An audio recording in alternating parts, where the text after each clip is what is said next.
اسرائیل کے IDF chief نے آج بڑا اعلان کر دیا ہے کہ اسرائیل ایران پر خود حملہ کر سکتا ہے، بھلے ہی امریکہ اسرائیل کی مدد کرے یا نہ کرے، لیکن اسرائیل کی فوج ایران پر حملہ کرنے کے لیے تیار ہے۔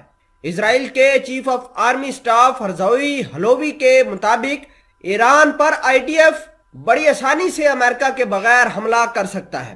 ہم ایران کے خلاف کارروائی کرنے کے لیے تیار ہیں۔ اسرائیلی فوج دور دراز ممالک اور گھر کے قریب دشمنوں کو بڑی آسانی سے نشانہ بنا سکتا ہے۔ IDF کے چیف نے یہ بیان ایسے وقت میں دیا جب ایران، امریکہ اور اسرائیل جو ہیں وہ کافی ٹینشن میں دکھائی دے رہے ہیں۔ انہوں نے کہا کہ IDF اگلے چند سالوں میں ایران پر ممکنہ حملے کے لیے اپنی صلاحیتوں میں اضافہ بھی کرے گا، اور یہ کہ جغرافیائی فاصلے کے باوجود اس طرح کے حملہ زبردست ہوگا۔ اسرائیل کے IDF چیف کا کہنا ہے کہ ہم جانتے ہیں کہ یہ کام ہم اکیلے کر سکتے ہیں۔ اسرائیل ایک خود مختار قوم ہے جو کہ اپنے فیصلے خود کرنے کا حق رکھتی ہے۔ اچھا ہوگا کہ امریکہ ہمارے ساتھ ہو، لیکن یہ کوئی ذمہ داری نہیں ہے کہ اسرائیل ایران پر امریکہ کی مدد کے بغیر حملہ نہیں کر سکتا۔ یہ تبصرے ایران اور اسرائیل کے درمیان بڑھتی ہوئی کشیدگی کے درمیان سامنے آئے ہیں، جبکہ ایران نے اسرائیل پر شام میں اپنے 2 فوجی اہلکاروں کو ہلاک کرنے کا الزام لگا رکھا ہے اور جوابی کارروائی کا عزم بھی کر رکھا ہے۔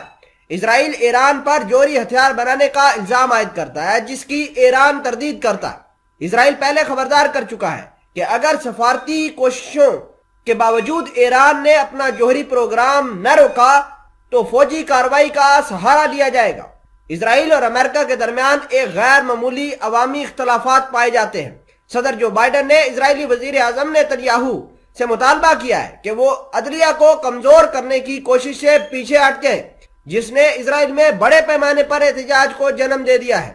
نیتنیاہو نے جواب دیا ہے کہ وہ غیر ملکی دباؤ کے سامنے نہیں جھکیں گے، لیکن جب انہوں نے صدر بائیڈن کی جانب سے بلائے گئے جمہوریت کے اجلاس میں شرکت کی تو زیادہ مفاہمت والا لہجہ اختیار کیا۔ اس خبر کا پروف بھی آپ اپنی سکرین پر دیکھ سکتے ہیں، جس کے اندر لکھا ہے Israel ready to attack Iran can do so without US help, IDF chief. تو یہ ایک بہت اہم ڈیولپمنٹ نکل کر سامنے آئی ہے۔ اس تبادلے کے بعد امریکہ کے وزارت خارجہ کے جو سیکٹری ہیں انتونی بلنکن، انہوں نے اپنے اسرائیلی ہم منصب کو ٹیلی فون کیا اور امریکہ اسرائیل کے درمیان پائیدار 2 طرفہ تعلقات کی اہمیت کا اعادہ کیا ہے، جس کی وجہ سے اسرائیل اب خود سوچنا شروع کر دیا ہے کہ اس نے کس طریقے سے ایران کے اوپر حملہ کرنا ہے، اور امریکہ کو یہ پس پردہ ڈال دیں گے۔ تو یہ ایک چیز ثابت کرتی ہے کہ امریکہ اور اسرائیل ایران پر حملے کرنے کے لیے ایک پیج پر نہیں ہے، یعنی ان کے درمیان پھوٹ پڑ گئی ہے۔